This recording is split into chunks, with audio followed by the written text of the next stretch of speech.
సచివాలయంలో వీధి కుక్కల హల్చల్, ఆ వైపుగా వస్తున్న వారి పని అంతే, ముగ్గురుపై దాడి చేసా పట్టించుకుని అధికారులు. శబ్బాస్. ఇది సెక్రటేరియట్ కలరే. ఈ కలర్ అర్థమైంది కదా మీకు.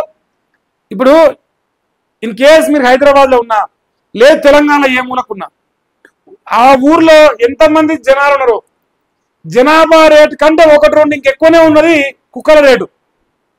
నియంత్రణ లేదు, వాటికో సావరాలు ఏర్పాటు చేసే లేదు, వాటిని పట్టించుకునే పరిస్థితి లేదు. నైట్ 10 దాటిందంటే, నైట్ 10 దాటితే హైదరాబాద్లో వీధిలోకి వెళ్ళి బయటకు పోవాలన్నా, ఊర్లలో నైట్ లేచి బయటకు పోవాలన్నా సచ్చే గోస ఉంది కుక్కలతో. సచ్చే గోసే ఉంది. సీరియస్గా ఏ స్ట్రీట్కి పోయినా, ఈ రాష్ట్రంలో ఏ గల్లీకి పోయినా కుక్కలు ఎక్కువ ఉన్నాయి మనుషుల కంటే. పెద్ద ప్రమాదం ఇది భవిష్యత్తులో. ఆఖరికి రేవంత్ రెడ్డి సెక్రటేరియట్ కూడా, సచివాలయం కూడా వచ్చినట, బొమ్మ కూడా వేసారు. ఇట్లా కుక్కలు ఆపిస్తున్నారు, సెక్రటేరియట్ ఆపిస్తుంది. చిన్న క్లిప్పింగ్ కట్ చేసి పెట్టింది. కుక్కల పేదలు ఎక్కువ అవుతుంది రేవంత్ అన్న, దానికి ఏమైనా జర నిర్ణయం తీసుకోవే. సుప్రీంకోర్టు మన చెప్పగా కుక్కలకు స్థావరాలు ఏర్పాటు చేయాలని, అట్లనే ఏమైనా చెయ్యి. మరి కుక్కల సిటీ అని ఒకటి పెట్టు, ఫ్యూచర్ సిటీ లెక్క కుక్కల సిటీ పెట్టు రేవంత్ అన్న దయచేసి. కుక్కల సిటీ పెడితే జనాలు సగం ఈ కుక్క కాటుతో చస్తురు. నిన్న మన పసికందును కొరికి చంపేసినాయి. ఇన్ని సిటీలు పెట్టినావు, ఫ్యూచర్ సిటీ అన్నావు, ఏ హబ్ అన్నావు, ఇంకేందో అన్నావు. ఒక కుక్కల సిటీ అని ఒకటి పెట్టు, కుక్కలన్నింటి అటు తోలు.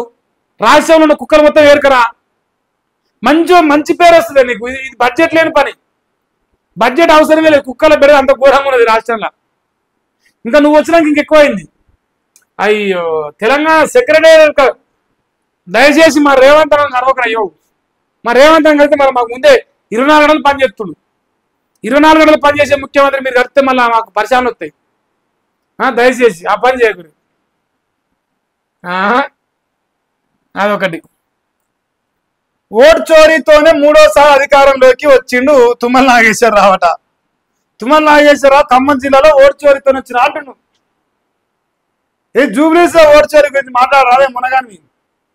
తుమ్మల నాగేశ్వరరావు గారు మీరు చాలా మేధావులు, మీరు చాలా తెలివికల్లోరు, నాకు తెలుసు ఆ విషయం.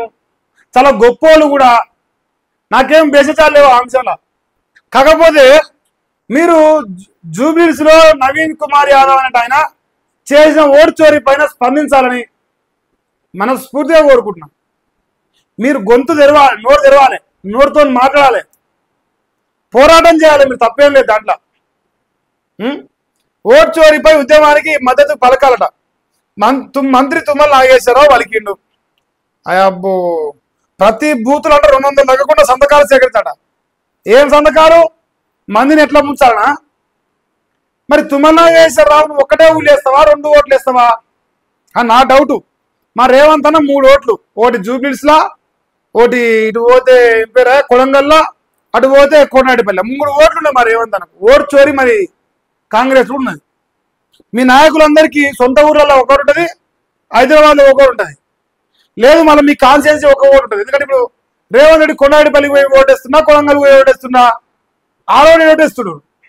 సార్ అన్ని లెక్కలు చూడాల్సి వస్తుంది. మరి దొంగిలించారంట. మరి దొంగ ఓట్ల పైన కాంగ్రెస్ పార్టీ అసలు దొంగ వాళ్ళే మాట్లాడుతున్నారు. దేశంలో ఓటు చోరీ గురించి మాట్లాడే అర్హత కాంగ్రెస్ పార్టీకి ఏ మాత్రం లేదు. స్వతంత్రం వచ్చే రోజుల్నే ఈ దేశంలో ఓటు చోరీ చేసిన దొంగలు మీరు. స్వతంత్రం వచ్చిన మొదటి రోజులనే అదట ఐకానిక్. అది చూసినాం మనం. ఎమ్మెల్యే మనిషిని నా ఇష్టం అట. ఇంటి పేరు మొదటి అక్షరం కలిస్తే చాలట. కమిషన్ పై సీఎంఆర్ఎఫ్ చెక్కుల పంపినట. నిధులు పక్కదారి పట్టిస్తూ ఎమ్మెల్యే అనుచరుడని క్వశ్చన్ మార్కు. అధికారుల నిర్లక్ష్యంతో నిధుల గోల్మాలట. అధికార పార్టీ దళిత ఎమ్మెల్యే సెగ్మెంట్ లో అక్రమాలు. కరీంనగర్ నుంచి రాసినది. అబ్బా మరి ఇలా కాంగ్రెస్ పార్టీలో ఎవ్వడు రేవంత్ రెడ్డి, ఉత్తమ్ రెడ్డి, పొంగులేటి రెడ్డి, ఇటు పోతే మహంకర్ రెడ్డి, వీళ్ళు వెనకంగా అనుచరులు ఏం చేస్తలేరు, ఏం లంగా పని చేస్తలేరు. ఈ దళిత ఎమ్మెల్యే కాలంలోనే లంగా పనులు చేస్తారు. మిగతా వాళ్ళంతా సొక్కమైన వాళ్ళు అంటారు వైట్ అండ్ వైట్ అనమాట. వైట్ అండ్ వైట్ వీళ్ళందరూ బ్లాక్ అండ్ బ్లాక్. కాంగ్రెస్ పార్టీలో మన అగ్రకుల నాయకుల పక్కన అందరూ వైట్ అండ్ వైట్. ఎవడు ఏ లంగా పని చేయలే. చిన్న మంచోలా దొరుకుతారా ఈ భూమండలంలోనైనా? చాలా మంచోలే.